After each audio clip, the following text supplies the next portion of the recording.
Ce matin, pour notre moment, j'aimerais avec vous faire une lecture et je vous proposerai de lire avec moi dans le livre de l'Exode. Le livre de l'Exode, le chapitre 25, et je voudrais lire avec vous au verset 40.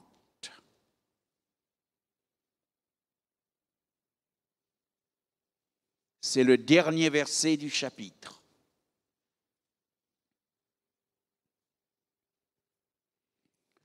Regarde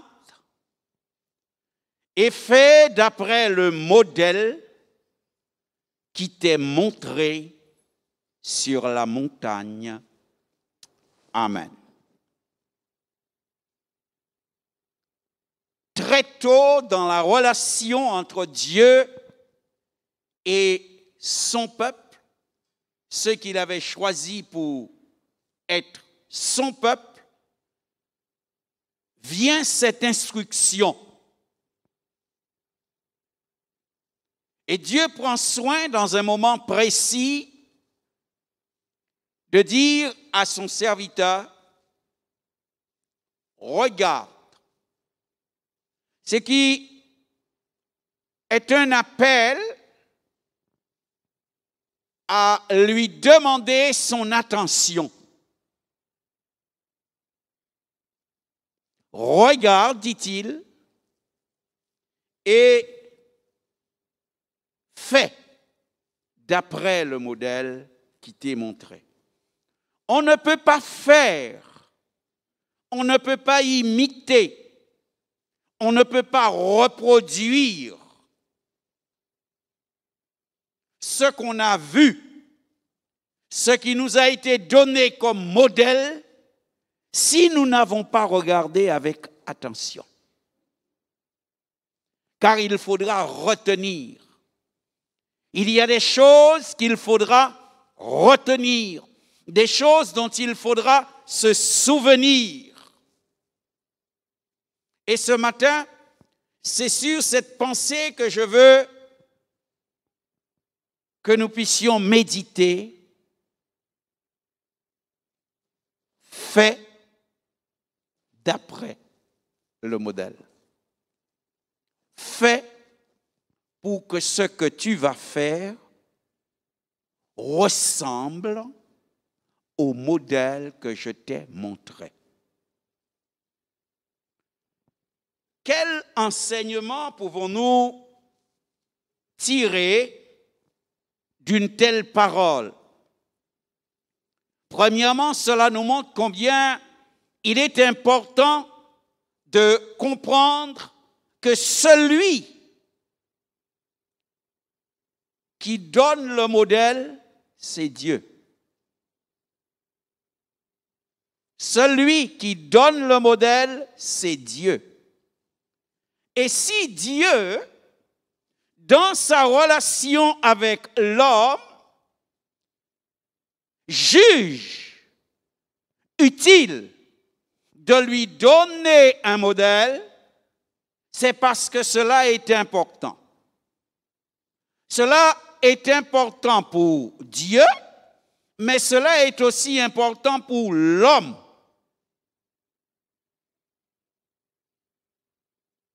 C'est Dieu qui donne le modèle.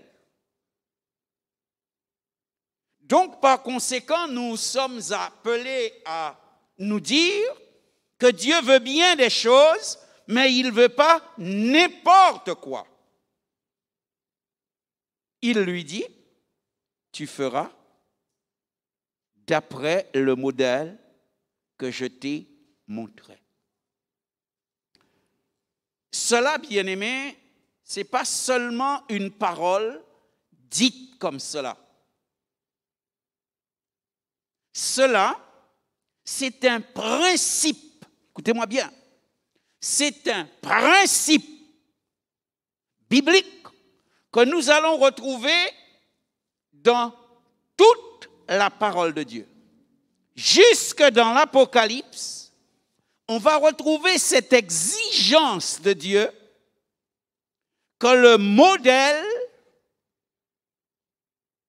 puisse être mis en avant, que l'on puisse faire d'après le modèle, et qu'il n'y aura pas 36 000 modèles, il a donné un modèle.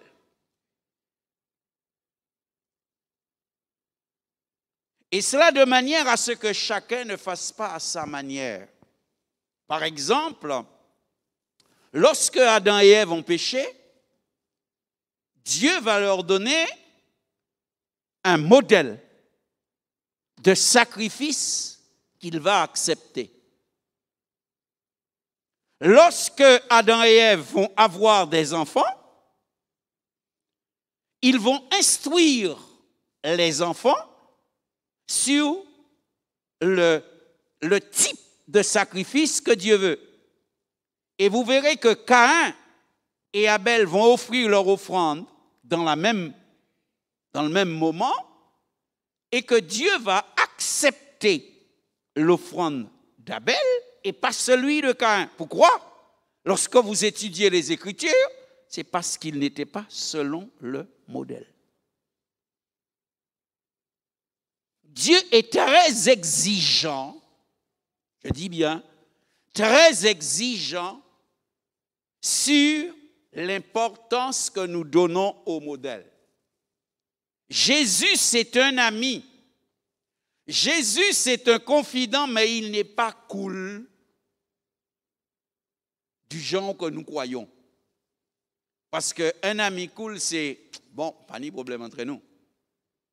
Jésus n'est pas comme ça. Il est exigeant sur la question du modèle.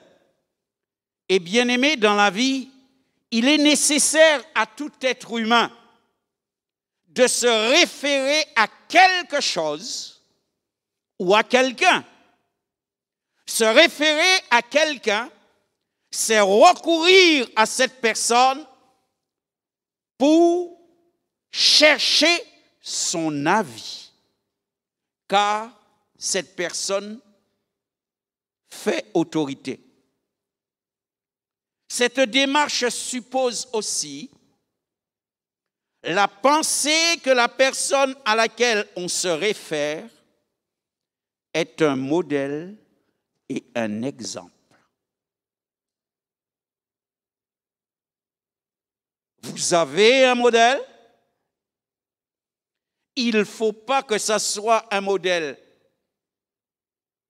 Pour être un modèle, il faut que vous ayez cette personne en modèle parce que cette personne-là, c'est un exemple.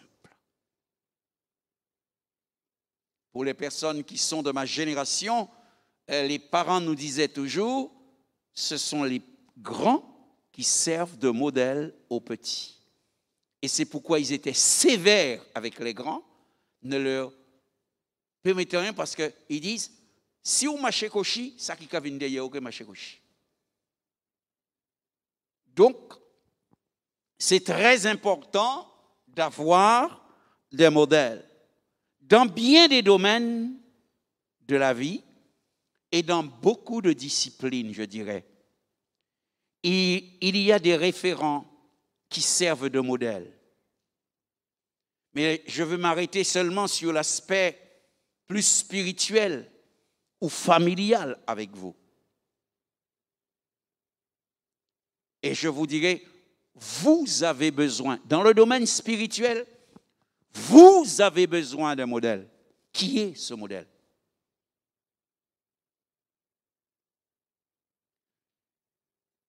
En lisant les Saintes Écritures, nous nous apercevons que le modèle que Dieu nous a donné, c'est Jésus-Christ. C'est lui le divin, le merveilleux modèle que Dieu nous a donné.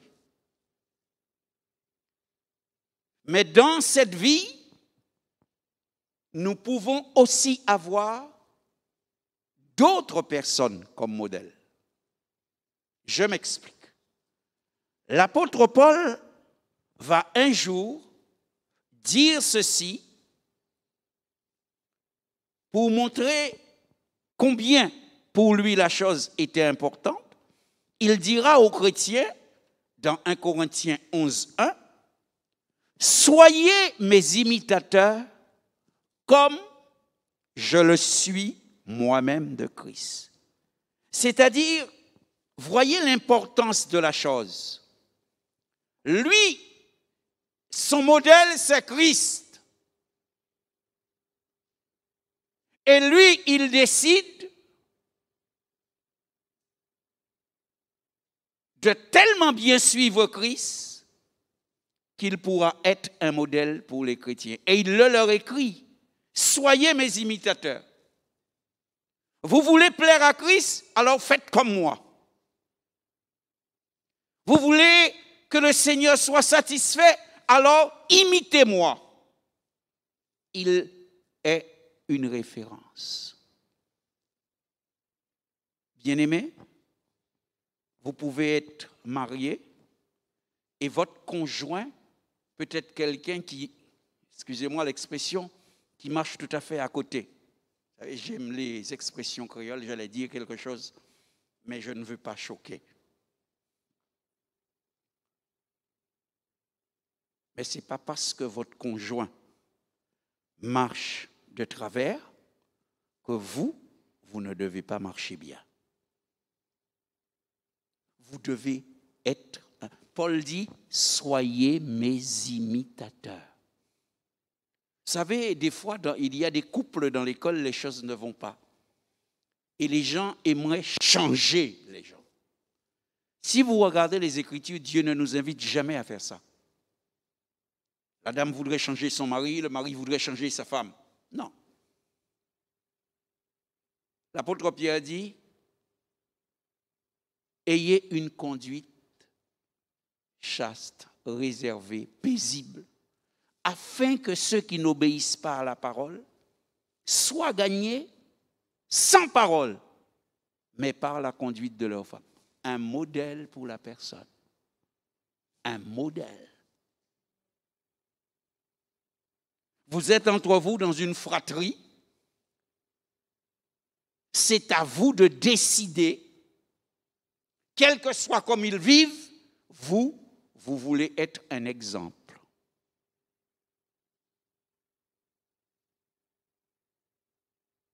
Vous vivez en famille avec vos parents. Tant pis si papa marche droit ou soyez un modèle. Quand bien même c'est vous, enfants, qui deviendriez le modèle de la famille. Ce n'est pas un problème. Fais d'après le modèle que je t'ai montré. D'accord? Il n'y a pas de vie chrétienne si celui qui se dit chrétien ne suit pas le modèle, et s'il suit le modèle, il suit le modèle dans le but de devenir lui-même un modèle. Alors, comme je vais vous dire, moi, j'aime m'adresser à mes chrétiens. Ça fait combien de temps que tu connais le Seigneur? 10 ans. Pourquoi tu n'es pas encore un modèle? Est-ce que tu es un modèle?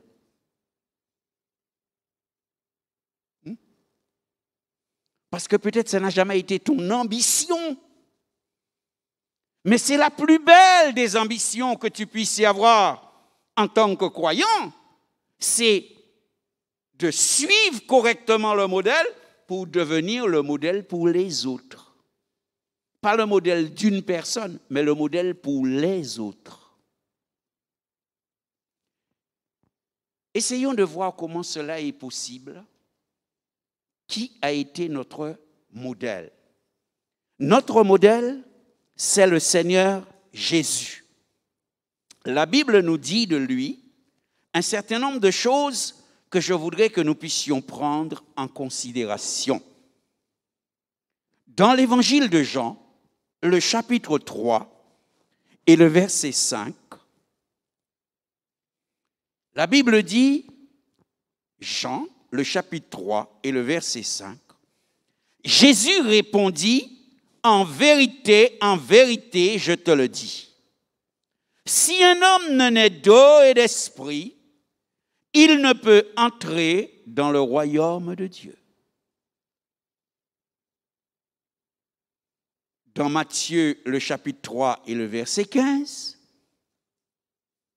Jésus va dire à Jean-Baptiste, Jésus lui répondit, laisse faire maintenant, car il est convenable que nous accomplissions ainsi tout ce qui est juste. Et Jean ne lui résista plus. Nous avons ici Jésus comme modèle qui montre que par rapport à Dieu, il a de l'engagement. Il a un engagement. Et son engagement le conduit dans les eaux du baptême. Et je voudrais dire à ceux qui ne sont pas encore baptisés, c'est une chose importante que vous puissiez suivre ce chemin-là. Et quand Jésus veut passer par les eaux du baptême, c'est-à-dire quand il décide de donner de la pratique à son engagement, Jean-Baptiste lui dit, mais non, le plus grand, le Seigneur, c'est toi. C'est pas à moi de te baptiser. Et Jésus lui dit cette parole. Arrête de contester. Ce qui est important, c'est que toi et moi, nous puissions faire ce qui est juste. Et c'est ce que je veux, sur lequel je veux attirer votre attention. Dans son engagement, Jésus ne s'est pas décidé à faire n'importe quoi, mais il s'est décidé à faire ce qui était juste. Passer par les eaux du baptême, c'est une chose juste. Mais il n'y a pas que ça. Faire dans la vie ce qui était juste. C'est pourquoi des fois, devant les choses de la vie, nous pouvons nous poser la question, que ferait Jésus à ma place? Que dirait Jésus à ma place?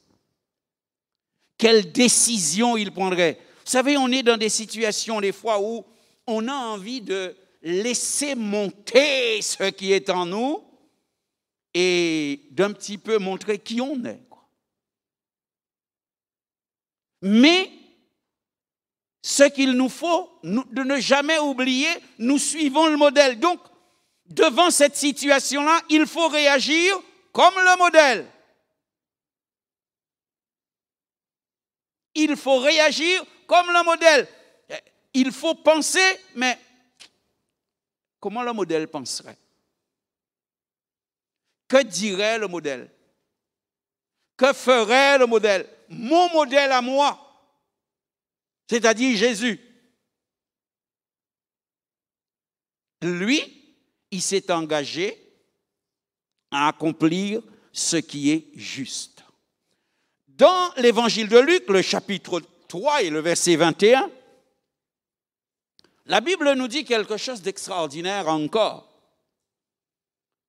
Tout le peuple se faisant baptiser, Jésus fut aussi baptisé. Et pendant qu'il priait, le ciel s'ouvrit et le Saint-Esprit descendit sur lui sous une forme corporelle, comme une colombe. Et une voix fit entendre ces paroles.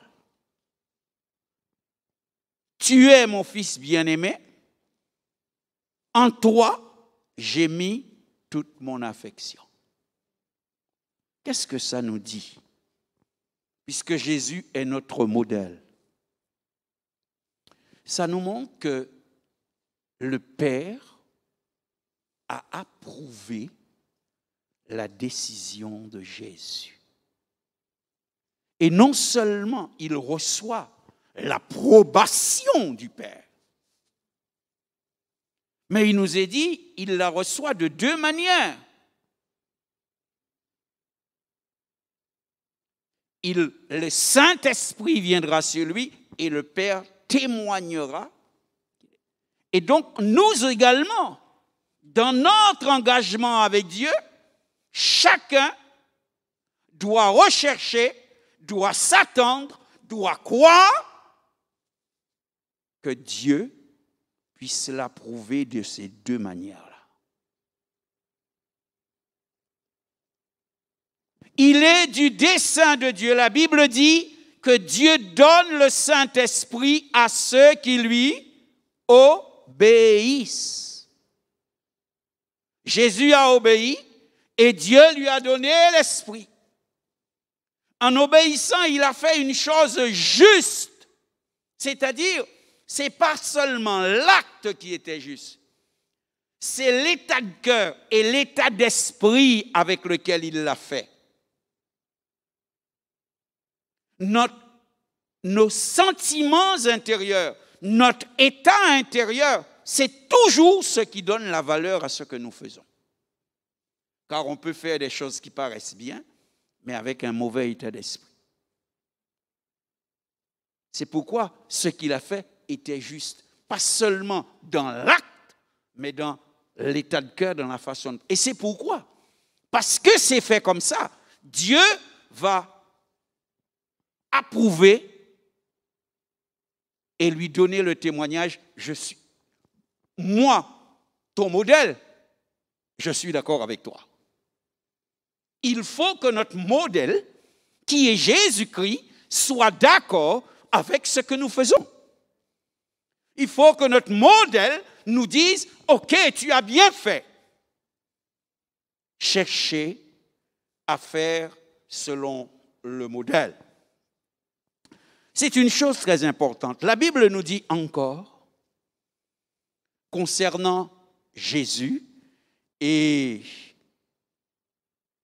son engagement, cette approbation du Père, l'Écriture nous dit dans l'Évangile de Luc, le chapitre 4, et le verset 1er, cette parole.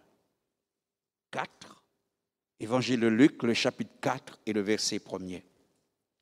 Il est dit, Jésus, rempli du Saint-Esprit, revint au Jourdain et il fut conduit par l'Esprit dans le désert. Et il fut conduit par l'Esprit dans le désert. Or, dans le désert, c'est là où il a été emmené pour être tenté. C'est là où il a été emmené pour être tenté. Qu'est-ce que cela nous montre? Qu'est-ce que ça montre? Que ton modèle a fait que toi tu dois faire. Ton modèle, c'est Jésus. Il est rempli de l'Esprit. Quand il revient, il est conduit par l'Esprit au désert. Et c'est là qu'il connaîtra la tentation. Je veux m'arrêter avec vous sur cette expression. Il est conduit au désert.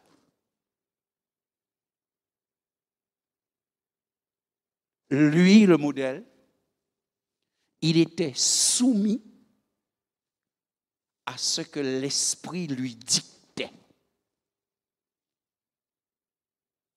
Et remarquez là, l'Esprit ne l'emmène pas là en ville. L'Esprit l'emmène au désert. Un lieu où il passera 40 jours et 40 nuits sans boire ni manger. Mais lui, soumis à l'Esprit, il ira au désert. Fais comme ton modèle. Laisse-toi conduire par l'Esprit. Laisse-toi conduire. L'échec de nos vies,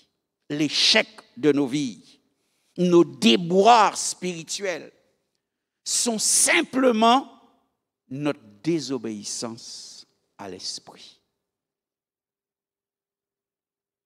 On peut dire tout ce que l'on... Alors on va dire, oui, mais c'est le frère, c'est la sœur, c'est telle circonstance. Ce n'est pas tout ça. C'est simplement, on n'a pas été conduit par l'Esprit. On s'est engagé dans des choses où le Saint-Esprit ne nous conduisait pas. Donc, ton modèle à toi, il est obéissant. Ton modèle à toi reçoit l'approbation du Père. Ton modèle à toi, il est conduit par l'Esprit. Ce qui signifie que toi aussi, tu dois être conduit par l'Esprit. C'est cela, la vie, le véritable disciple suit le chemin du Maître.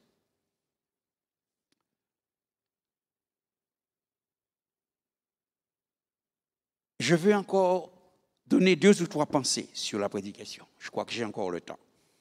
Dans l'évangile de Luc, le chapitre 4 au verset 18. C'est un texte que nous connaissons. Où il est dit, l'Esprit du Seigneur est sur moi. C'est Jésus qui parle. Parce qu'il m'a oint pour annoncer une bonne nouvelle aux pauvres. Il m'a envoyé pour guérir ceux qui ont le cœur brisé, pour proclamer aux captifs la délivrance. Qu'est-ce que nous découvrons? Que Jésus, lui, a vécu 2 choses importantes encore. Dans l'évangile de Luc, le chapitre 4 et le verset 14, nous lisons aussi: Jésus, revêtu du Saint-Esprit, de la puissance de l'Esprit, retourna en Galilée et sa renommée se répandit dans tout le pays. Retenez bien ces 2 choses. Il retourna, mais rempli de l'Esprit, et sa renommée s'est répandue. Sa renommée s'est répandue.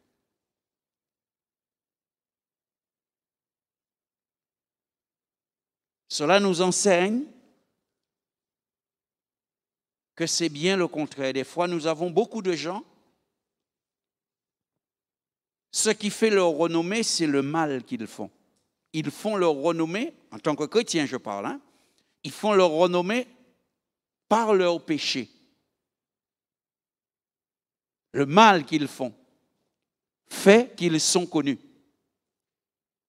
Mais le Maître nous montre, je peux avoir de la renommée seulement si cette renommée vient du fait que je suis rempli de l'Esprit. Ce n'est pas mauvais d'avoir une renommée. Ce n'est pas mauvais que l'on sache que je suis. Ce n'est pas mauvais que l'on sache que je suis une source de bénédiction pour les autres.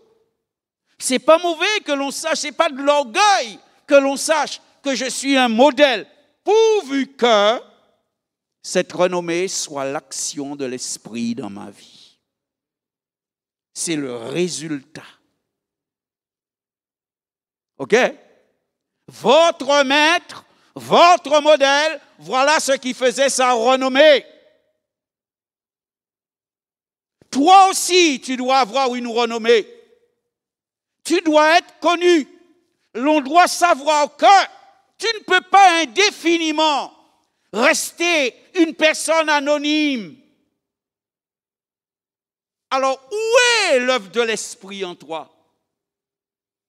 Où est le travail de l'Esprit en toi? Dieu ne nous demande pas de faire des coups d'éclat. Il nous demande d'être remplis de l'Esprit. Voilà pourquoi, bien-aimé, il faut que tu cherches à être rempli de l'Esprit.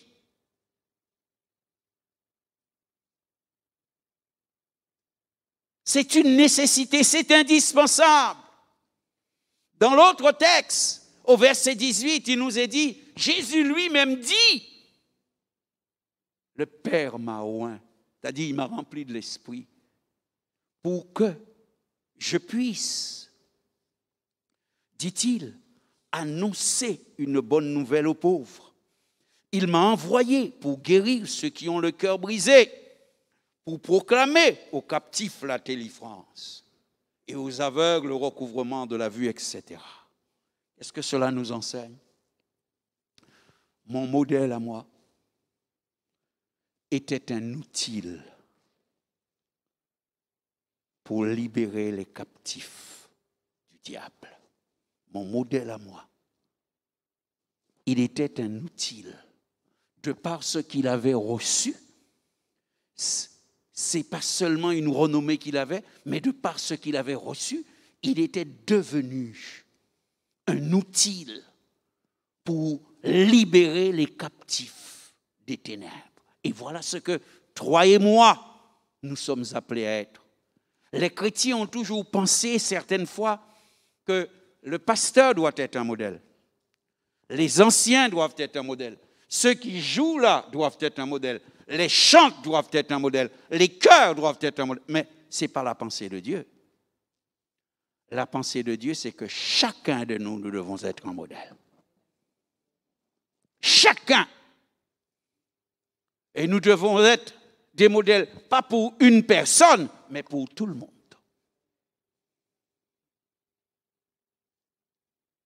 Pour tout le monde. Et bien aimé, si vous remarquez bien, dans ce temps de pandémie, qu'est-ce qui fait la différence dans cette action de Covid? Ce sont les vrais croyants qui marquent la vie par leur qualité de vie. Soyez des modèles remplis de l'Esprit. Soyez des modèles remplis de l'Esprit. Et je vous dirai pour terminer, le Maître, il a montré qu'il est un modèle à la croix du Calvaire. Et en allant à la croix, il s'est aussi montré comme étant le modèle que nous devons imiter. À la croix, Jésus est totalement soumis à la volonté du Père. Je ne sais pas, imaginez un moment que vous avez déjà vu ça. On met quelqu'un en croix et on le cloue. Ils ont vraiment la mort, ils ont compris comment on a souffert. Imaginez après, il a dit, bon, c'est tout à qui arrive, on va faire ça. Mais le problème là, il n'a pas dit, on va faire l'idée force. Il a dit, c'est vous qui avez décidé si vous voulez, si vous ne voulez pas. Est-ce que vous allez l'accepter? Parce que rien que la souffrance que l'on sait qu'il va y avoir nous rebute. Eh bien, Jésus, lui, il va l'accepter parce que c'est la volonté du Père. Il va l'accepter parce qu'il faut qu'il nous donne un exemple que lorsqu'il s'agit de faire la volonté du Père, même s'il y a de la souffrance, nous pas abattre marche arrière. Oh. Fais attention à Amen là, ce qu'on dit là. Parce que demain, là, vous avez que vous êtes dans 4 chemins là. Faut pas autre courir. Non, je suis sérieux. Parce que c'est notre habitude dans nos réunions de dire Amen. Mais ça veut dire, quand tu dis Amen, ça veut dire, frère, si vous avez demain, trouvez-moi dans ça, en quelqu'un. Il ne faut pas nous qui discuter là comme ça, parce que bon, c'est l'habitude dans nous de dire ça. Il faut nous comprendre une valeur à ça. Jésus à la croix nous montre c'est quoi un modèle. Et à la croix, il nous montre c'est quoi le suivre. Parce qu'à la croix, il n'y a pas que la souffrance. À la croix, il est injurié. À la croix, il est sali. À la croix, Jésus est exposé avec toutes sortes de choses qui sont mensongères. Et c'est pourquoi l'expression de la réalité qu'il est nu convient à ça. Ça peut arriver que tu sois exposé.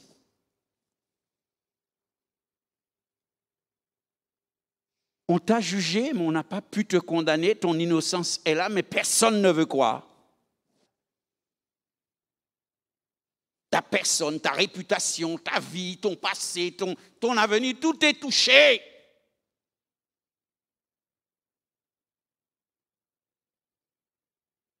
Que vas-tu faire? Mon modèle, ne s'est pas révolté. Mon modèle a continué à aimer. Mon modèle a prié pour ceux qui lui ont fait du tort.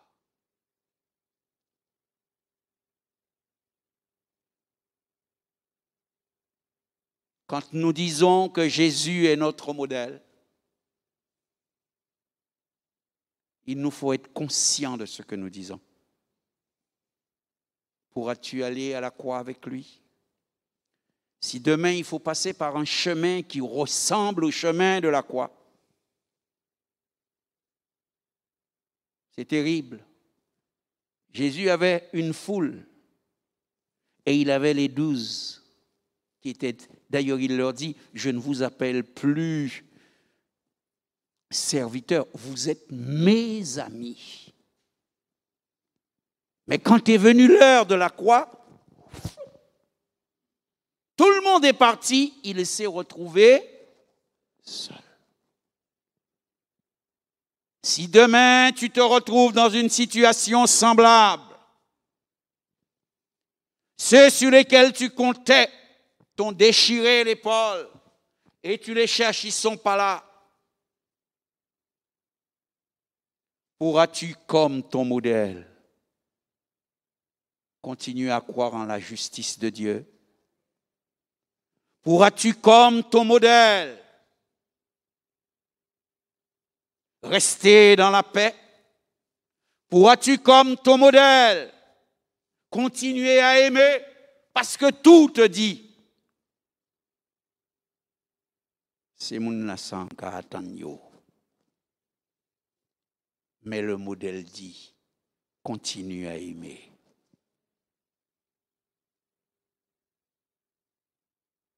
Fais d'après le modèle. Construis ta vie. Vis ta vie d'après le modèle. Chaque fois, prends le temps de t'interroger. Mais que ferait mon modèle? Quelle conduite, quelle façon de penser, quelle attitude que mon modèle me demande de faire à ce moment-là pour que je reste conforme à mon modèle.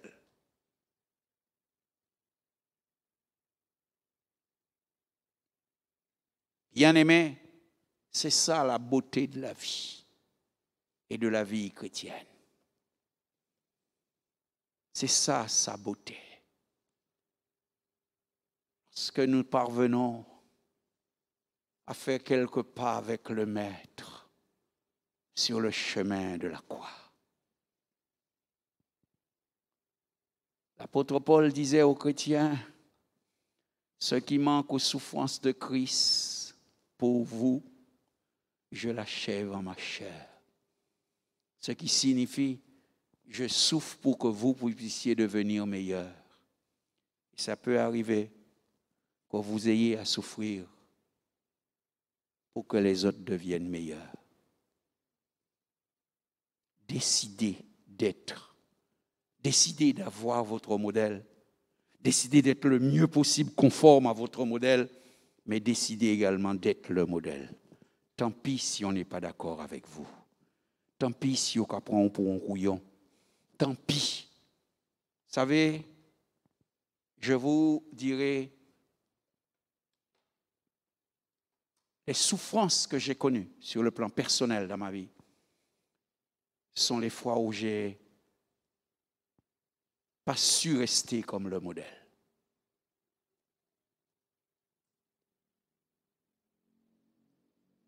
Ce sont les fois où j'ai pensé que ma façon de faire me donnerait plus de résultats que si je restais comme le modèle. C'est pourquoi je peux vous dire, Paul a imité le modèle et il a été bien. Oh, il a fini la tête sur le bio.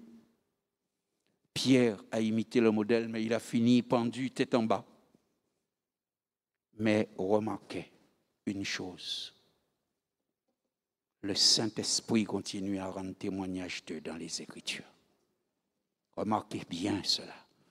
Arrêtez d'être des chrétiens anonymes. Ou venir ou passer, ou pas même savent si vous êtes là. Devenez une référence, une source de bénédiction. Quelqu'un, vous allez mourir, mais l'on continuera à parler de votre exemple. On continuera à parler de votre engagement. On continuera à se souvenir. Vous étiez frêle, mais fort dans la foi. Un modèle. Un modèle. Et s'il arrive que ton chemin doit un jour aller laisser les routes de Gethsémane pour aller vers le mont Golgotha, traverse ce moment-là comme modèle. Traverse-le parce que, et c'est par là que je termine, après la croix, après l'abaissement des hommes, il y a l'élévation de Dieu. Christ a été abaissé. Christ a été sali. Christ a accepté la volonté du Père. Mais la volonté du Père avant d'arriver au ciel passait par la croix. Et il a accepté de rester le modèle jusqu'à la croix. Et c'est pourquoi Dieu a fait de lui un modèle éternel. Que Dieu te bénisse. Mais rappelle-toi, fais d'après le modèle. Sois en désaccord avec n'importe qui. Mais ne refuse pas. N'arrête pas d'être le modèle. N'arrête pas de suivre le modèle pour que toi-même, tu sois un modèle. OK? God bless. OK. Seigneur vous bénisse.